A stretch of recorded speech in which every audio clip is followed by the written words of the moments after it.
مجھے ایک بات یاد آتی ہے، ایک نوجوان برطانیہ میں بس کا سفر کر رہا تھا، کنڈکٹر نے اس کو ہاف پینی زیادہ دے دیا تھا۔ وہاں کا جو پاؤنڈ ہے اس کا ہاف وہ پینی تھوڑا سا زیادہ اس نے دے دیا، اس نے رکھ لیا۔ آدھا پاؤنڈ زیادہ دیا تھا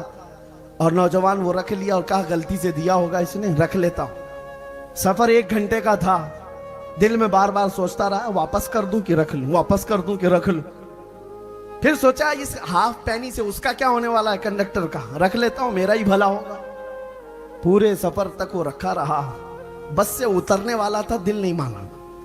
سوچا کہ میرا بھی کیا ہونے والا ہے، زیادہ تو فائدہ نہیں ہے۔ اس کنڈکٹر کو جا کر کے اس نے آدھا پاؤنڈ واپس کر دیا، آپ نے ٹکٹ میں مجھے یہ زیادہ دے دیا تھا، رکھ لیجئے واپس۔ اس نے لے لیا، اس کے بعد ہاتھ پکڑ کر کے کہا پچھلے کئی سالوں سے میں اسلام کا مطالعہ کر رہا ہوں، محمد عربی کی سیرت پڑھ رہا ہوں، اور میں نے ان کی سیرت میں ایک بات پڑھی کہ وہ سب سے زیادہ امانت دار تھے، مکہ والے ان کی امانت پر یقین رکھتے تھے،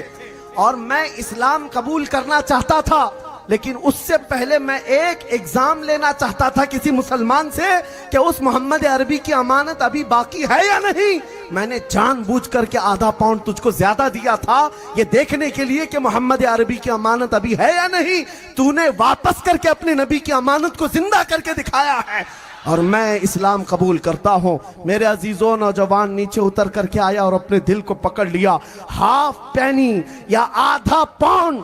ہو سکتا ہے کہ اسلام کو ہی وہ بیچ دیتا، ابھی اسلام دے دیتا،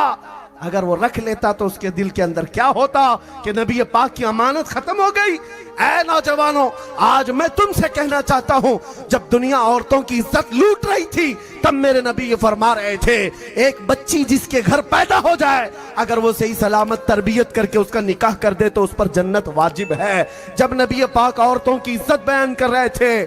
اس نبی کی تم امت ہو، آج تمہیں وہ اخلاق زندہ کر کے دکھانا ہے، آج تمہیں نشہ مکت محلے بنا کر کے دکھانا ہے، آج تمہارے اخلاق و کردار کے ساتھ ایک انقلاب لا کر دکھانا ہے۔ پھر جو رونا رو رہے نا، ایسے ہو گئے حالات، ویسے ہو گئے حالات، کچھ نہیں ہوگا، اس لیے کہ ایک ہی شرط ہے، یہ تم کیا چاہتے ہو، یہ مل جائے، وہ مل جائے، یہ مل جائے، وہ مل جائے، یہ تو دنیا کی بہت چھوٹی چھوٹی چیزیں ہیں جس کے پیچھے تم بھاگ رہے ہو۔ ایک چیز آخری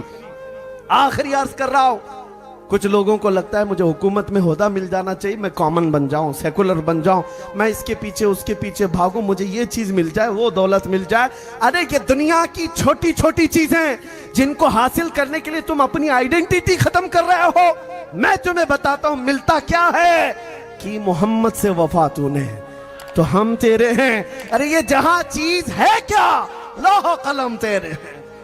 لوح و قلم تیرے ہیں، کر نبی پاک سے محبت، پھر تقدیر اپنے ہاتھ سے لکھ۔ عزیزان گرامی وقار، آپ اپنی قسمت کو لکھو اللہ تمہاری مرضی کے مطابق، کیونکہ قرآن میں فرماتا ہے لَهُمْ مَا يَشَاءُونَ فِيهَا، اللہ فرماتا ہے ان کے لیے وہ سب چیزیں ہیں جس کی وہ خواہش کرتے ہیں، بس حضور کی غلامی میں آگے بڑھنا ہے،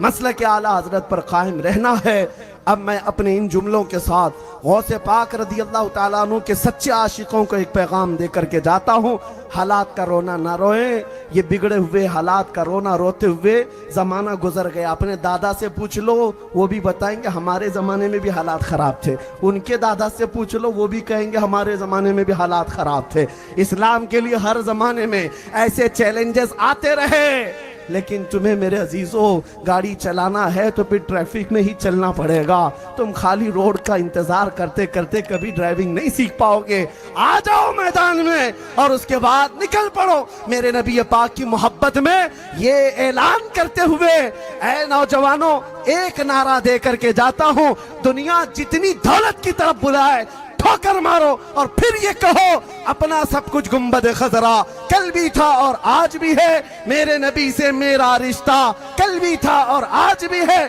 بتلا دو گستاخ نبی کو غیرت سنی زندہ ہے، ان پہ مر مٹنے کا جذبہ کل بھی تھا اور لبیک یا رسول اللہ۔